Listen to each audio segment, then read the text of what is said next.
Hi friends, চলে এলাম আজকের লাঞ্চ নিয়ে।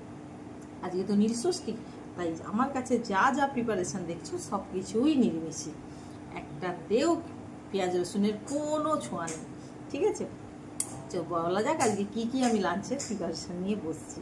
ঠিক আছে, প্রথমে আছে ভাত, এরপরে আছে আলু ভাজা, এরপরে আছে বড়ি ভাজা, এটাকে বলা হয় গয়না বড়ি ভাজা, আলু ভাতে ডাল, ঢেঁড়স আলু পোস্ত, বাঁধাকপির তরকারি, ডাঁটার তরকারি, আর এখানে আছে আমের চাটনি।